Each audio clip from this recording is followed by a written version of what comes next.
સમાચારોની શરૂઆત કરીએ। વાત કરીએ હવામાનની। 30મી તારીખ પછી રાજ્યભરમાં ઠંડીમાં ઘટાડો સંભવ છે। વેસ્ટર્ન ડિસ્ટર્બન્સથી જે અસર થઈ રહી છે, રાજ્યભરના તાપમાનમાં 1 થી 3 ડિગ્રીમાં વધારો નોંધાશે। આજે અને આવતીકાલે ઠંડી યથાવત રહેશે। જો અલગ અલગ શહેરોના તાપમાનની વાત કરીએ, નલિયામાં 6.7 ડિગ્રી તાપમાન નોંધાયું, તો દરિયામાં માછીમારી કરતા માછીમારોને માછીમારી ન કરવા માટે હવામાન વિભાગે જાહેર ચેતવણી આપી છે।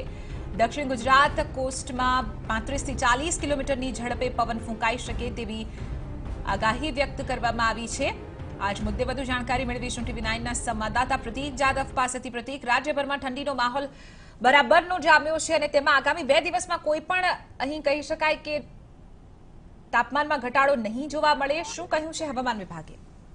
ચિત્રા, ચોક્કસથી શિયાળાની ઠંડી માટેનો છેલ્લો સ્પેલ ચાલી રહ્યો છે અને આગામી 2 દિવસ બાદ ઠંડીના પ્રમાણમાં સામાન્ય ઘટાડો થઈ શકે તેવી આગાહી હવામાન વિભાગે કરી છે। કારણ કે જે રીતે રાજસ્થાન અને પાકિસ્તાન તરફ એક વેસ્ટર્ન ડિસ્ટર્બન્સ સર્જાઈ રહ્યું છે, તેના કારણે હવામાન અને જે પવનની દિશા છે તે દિશા બદલાશે। આ જ કારણથી જે ઠંડા પવનો ગુજરાત તરફ આવી રહ્યા છે તે ઓછા થશે અને જેના કારણે ઠંડીના પ્રમાણમાં સામાન્ય ઘટાડો થશે। પરંતુ જે રીતે વાત કરવામાં આવે, હાલ જે તાપમાન છે, મોટાભાગના શહેરોનું તાપમાન 10 થી પણ ઓછું થઈ ગયું છે, જેના કારણે આગામી દિવસમાં 1 થી 3 ડિગ્રી સુધી તાપમાન વધી શકે છે।